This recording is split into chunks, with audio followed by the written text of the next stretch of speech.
Fantastic. All right. I think we're ready. Let's go ahead and get started. Welcome to our Daily Success webinar on this beautiful Monday. So good to see you guys on here. And thank you for taking time out of your schedule to join us.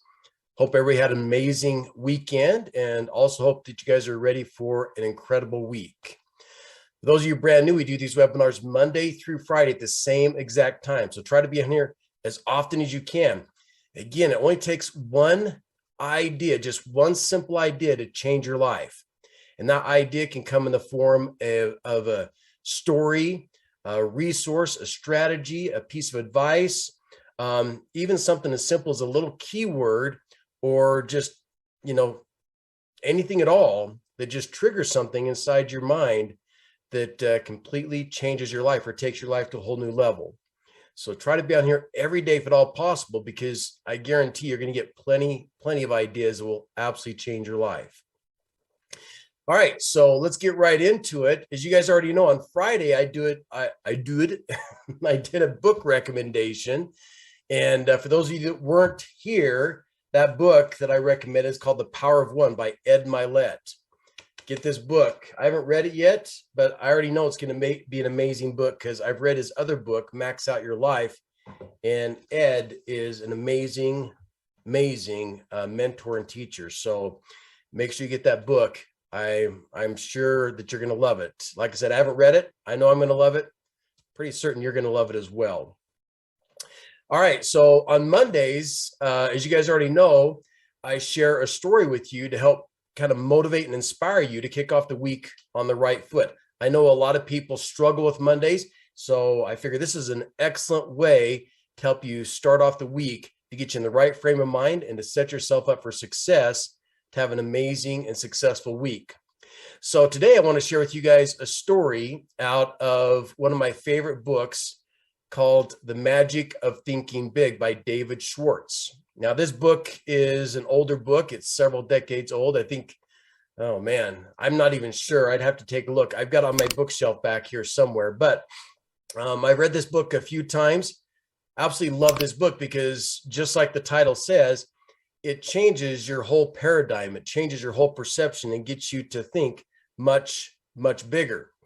And I love it because I've read many stories over the years and seen examples of individuals who completely change their lives just with the simple thought of thinking big.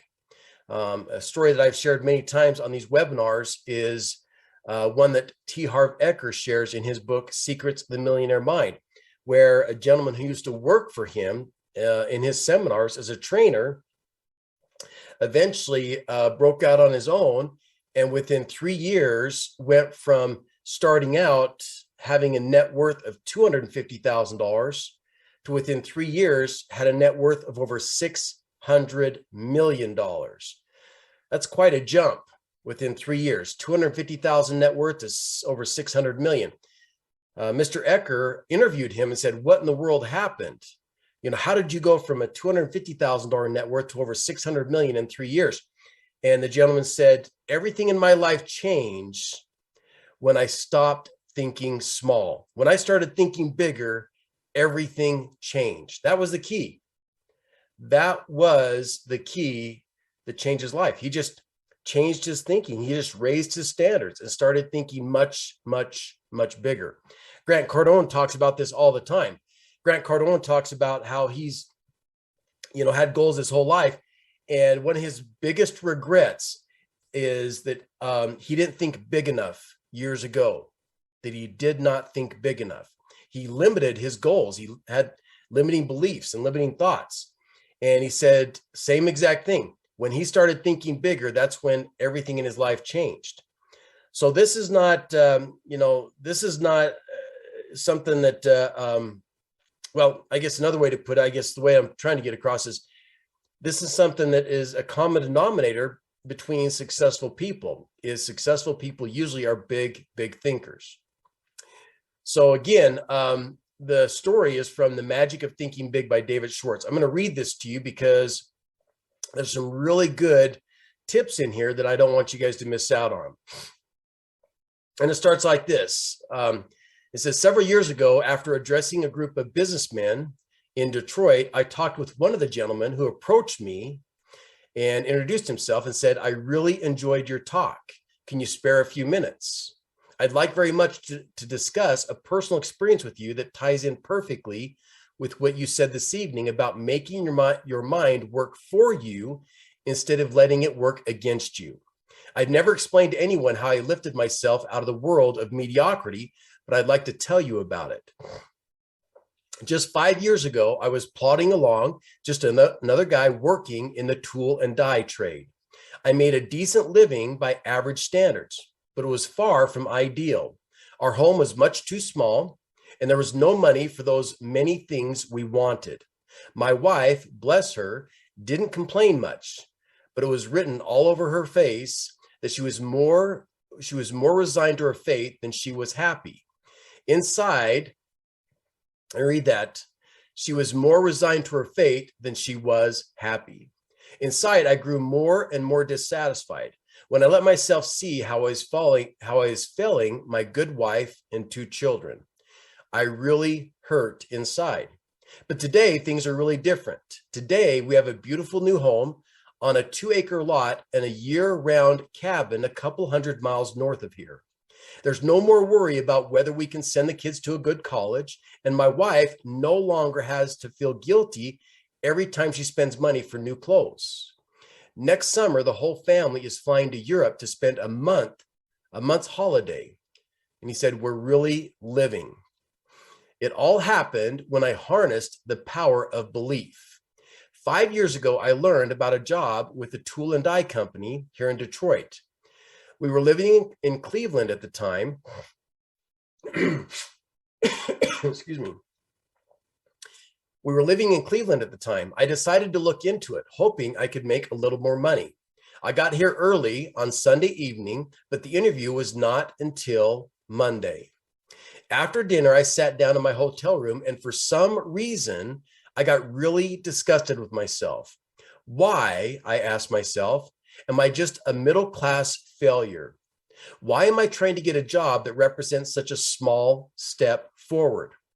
I don't know to this day what prompted me to do it, but I took a sheet of hotel stationery and wrote down the names of 5 people I've known well for several years who had far surpassed me in earning power and job responsibility. 2 were former neighbors who had moved away to fine subdivisions. 2 others were fellows I had worked for, and the third was a brother-in-law. Next, again, I don't know how, or I don't know what made me do this, but I asked myself, what do my 5 friends have that I don't have besides better jobs?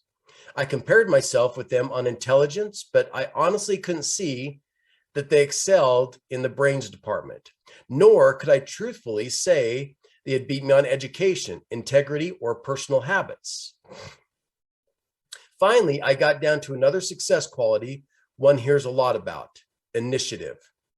Here, I hated to admit it, but I had to. On this point, my record showed I was far below that of my successful friends. It was now about 3 a.m., but my mind was astonishingly clear.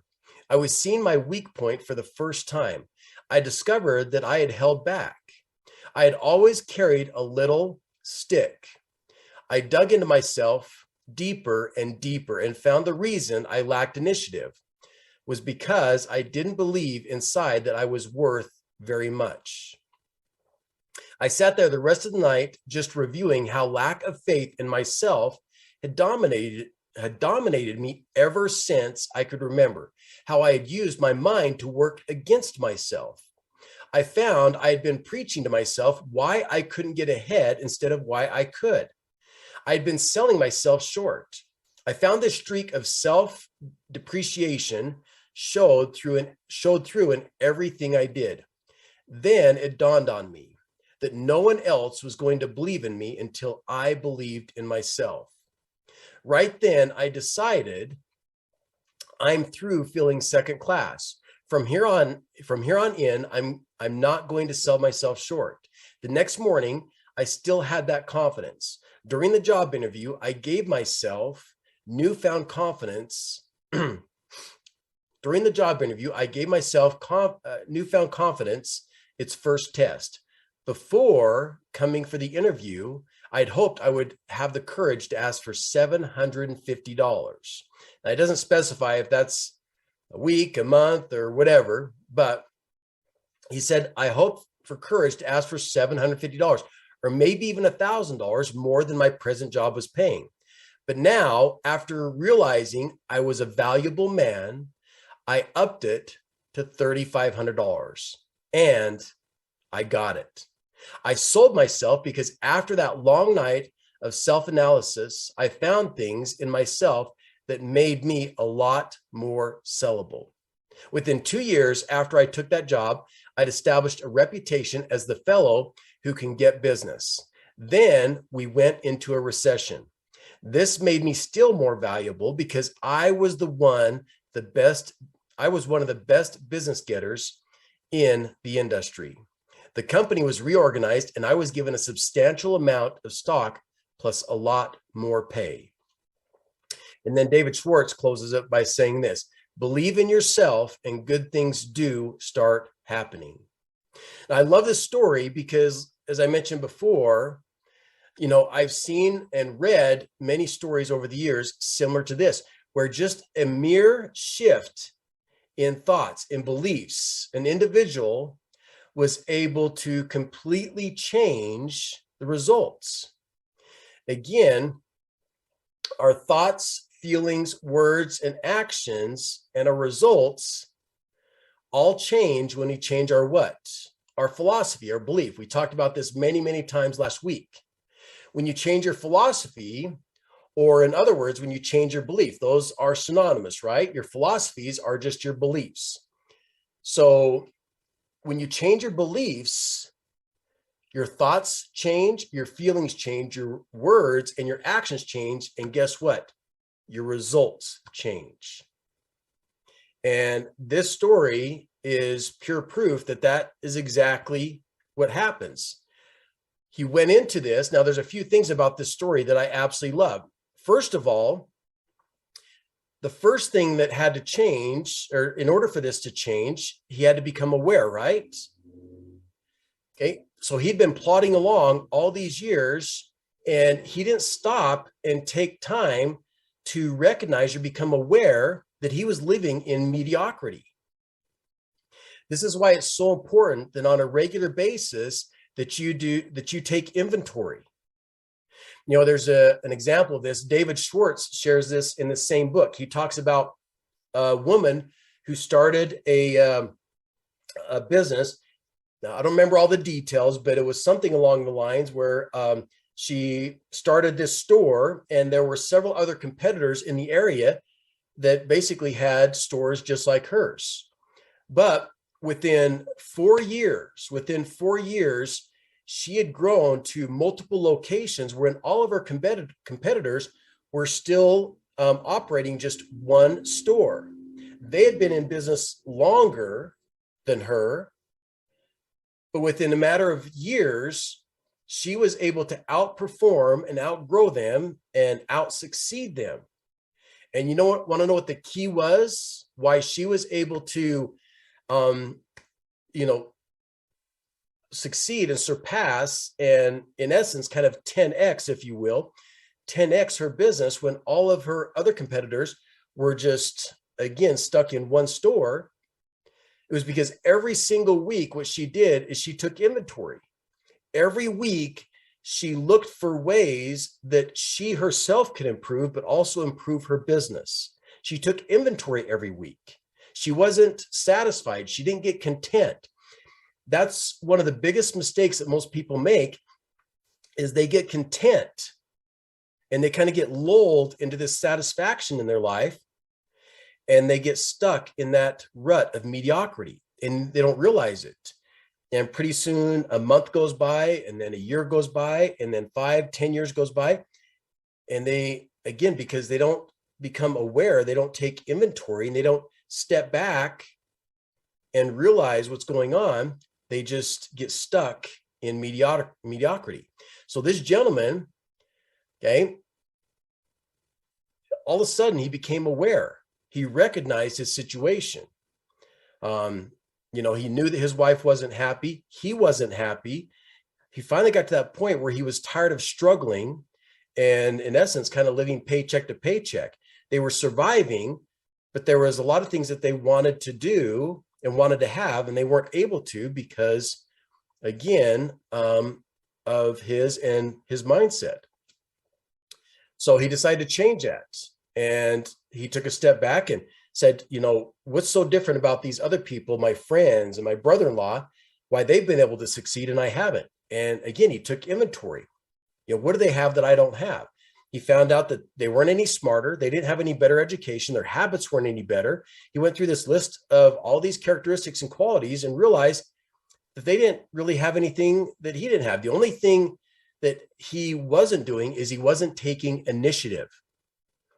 Okay, he wasn't taking responsibility for his life. He wasn't taking initiative. He wasn't taking action.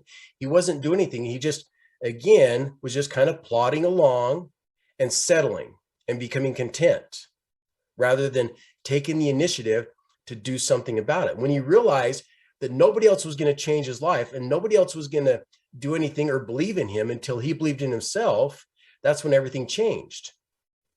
So number one is he became aware. And then number two, he started to believe in himself. Everything starts, once you become aware, the next step is belief. You have to shift your belief. You have to change your philosophy. Just like we said last week, Jim Rohn, emphasized this over and over again, that your personal philosophy, your belief, is the single most important factor in your life. It determines your life. Your beliefs about everything, your beliefs around money, health, relationships, all determine how the results in each area of your life, right? If you have two different beliefs around money, are you going to get two different results? And is your finances going to be completely different based on those beliefs? Absolutely. Same thing with relationships and health. So once you become aware and recognize that, hey, I'm sick and tired of being sick and tired, no longer am I going to settle for mediocrity. No longer am I going to just be content and just, go through the motions of life. I'm going to take initiative. I'm going to do something about it. The next step is changing your philosophies, changing your beliefs. The minute he did that, everything changed. He went to this interview with this newfound confidence. He initially was going to go into it asking for $750. And then he thought, well, maybe $1,000. But then he really aimed high and asked for $3,500, which was basically 4 or 5 times more than what he's initially thinking. That's a huge difference. And he got it. He got it all because of what? It wasn't because of anything out here. It wasn't because anything in his outside world changed. He was able to get 4 to 5 times more salary, all because this changed. That was it. That was the only thing that changed. Again, like we've said countless times, when you change this, when you change your mind, you change your life. Okay, when you change your beliefs, you change your life. It's really that simple. Now, it's not always easy because sometimes there's resistance, right? And all this negativity creeps in, but it really is that simple. It's simple, but not always easy. So it takes some work. It takes some effort because you're going to have that negativity, the doubt, and all these things creep in, but you got to stay with it. So I love this story. And again, it's amazing when you start thinking bigger and dreaming bigger. It's amazing what happens. I love the story. Tony Robbins talks about this, how a homeless man came up to him and asked him for a quarter. And Tony Robbins said, "Are you sure that's all you want?" And he got out his money clip and showed the guy that he had more money. And the guy kept asking for only a quarter. And Tony was trying to give him more money, but he wanted to see if the guy would ask for more money. And all he kept asking for was a quarter. So that's all Tony gave him. And Tony said that in that moment, he realized one thing. He says, life will give you exactly what you ask of it. That is so profound. Life will give you exactly what you ask of it. You have to change your belief And you have to realize that you deserve more in life, and you should expect more in life. Don't settle. When you change that philosophy, that belief that you deserve more and you expect more, guess what? You'll be amazed how God and the universe will deliver. But you have to change this first. All right, let's check our comments here real quick, and then we're going to wrap up. Sarah, yeah, real quick. So this is what I shared on Friday. Okay. The Power of One More by Ed Milet. The Power of One More by Ed Milet. You're going to love that book. I know I'm going to love it. Ed's an amazing guy. So thank you, Sarah. So good to see you on here, and thank you for your message. Glenn, good. You're reading Homeless to Billionaire, another book that I recommended. And yes, I love it because he shares a lot of stuff. It's a lot like The Secret, but he shares a lot of stuff and kind of breaks it down and goes into more detail. And it's in some of the concepts are a little bit easier to digest and understand. 100%, Glenn, I agree. Awesome. Thank you so much for sharing that. And thank you so much for your message. All right. Well, it looks like that's all of our messages today. Again, thank you all so much for being on here today. And like I always say, if you do the things today that most people won't, tomorrow you will have the life that most people can't. Start thinking bigger. Stop thinking small. You deserve more. Expect more out of life. And again, life will deliver. Love you guys. Appreciate you guys. Don't just have a great day. Make it your best day ever. And we'll see you right back here, same time tomorrow. Thank you, Larry. Appreciate that comment. Love you, brother. God bless. We'll see you then. Thanks, everybody.